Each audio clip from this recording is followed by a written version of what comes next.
বিসমিল্লাহির রহমানির রহিম। আসসালামু আলাইকুম। এই যে দেখতে পাচ্ছেন সাবু আমি ব্লেন্ড করে ভেঙে নিয়েছি। আর এই সাবু দিয়ে এক ভিন্ন রকম রেসিপি করব, যা আপনাদের মাঝে শেয়ার করছি। পুরো ভিডিও জুড়ে রয়েছে টিপস অ্যান্ড ট্রিক্স, সঙ্গেই থাকবেন। কড়াইতে দিয়ে দেবো মেজারমেন্ট কাপের 1 কাপ পানি, আর দিয়ে দেবো স্বাদ মতন লবণ। দিয়ে বলক ওঠা পর্যন্ত অপেক্ষা করব। দিয়ে দিচ্ছি লবণ। বলক উঠে আসলেই আমরা দিয়ে দেবো, এই যে দিয়ে দিচ্ছি ভেঙে রাখা সাবু। মেজারমেন্ট কাপের 1 কাপ সাবু দিয়ে দিচ্ছি, আর এই যে 4 টেবিল চামচ চালের গুঁড়া দিয়ে খুব ভালো করে নাড়াচাড়া দিয়ে একটা আটালো ড্র করব। দেখতে পাচ্ছেন আমার ড্র হয়ে আসে।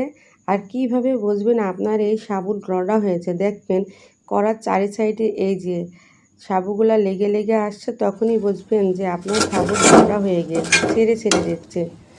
আর আপনারা এই আটালো ড্র দিলে কখনোই ভয় পাবেন না যে রেসিপি হবে না, অবশ্যই হবে।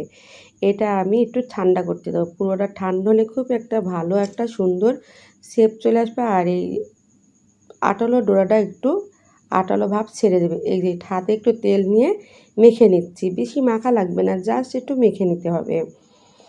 এই যে মেখে নিচ্ছি, আর এখানে হাতে একটু তেল ডলে নিয়েছি, আর অল্প করে যতটুকু করে আমি রাউন্ড হবে ততটুকু করে আমি এখান থেকে সাবুর ড্র নিয়ে ছোট ছোট করে ড্র করে গোল করে নিচ্ছি। তো আপনাদের সুবিধার্থের জন্য আমি এইটা করে নিয়ে আরেকটা এই যে করে দেখিয়ে দিচ্ছি। সুন্দর করে রাউন্ড করে চাপ দিয়ে গোল দিয়ে করতে হবে। গোল করার সময় অবশ্যই চাপ দিবেন। চাপ দিয়ে দিলে দেখবেন একা একাই সাবুর বেটারগুলো গোল হয়ে গিয়েছে।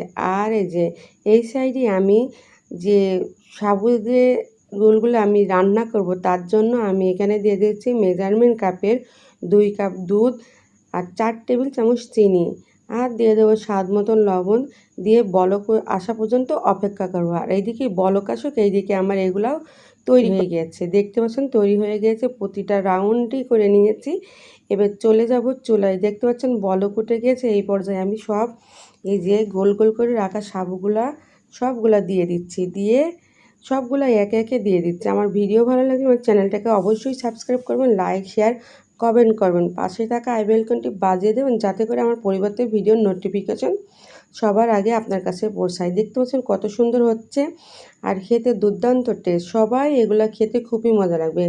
আর এই সাবুর ড্রটা একটু আটালো হবে, যাতে করে রান্নার সময় সাবুর ভিতরে খুব সুন্দর এই যে দুধের ক্ষীরগুলো যেতে পারে। বলক আসা থেকে শুরু করে 5 থেকে 7 মিনিটের জন্য রান্না করে নেব। দেখতে পাচ্ছেন কত সুন্দর হয়েছে, খুবই টেস্ট। বাসায় একবার হলো এইভাবে আপনারা সাবুর এই রেসিপিটা করবেন। আজ এই পর্যন্তই। আল্লাহ হাফেজ।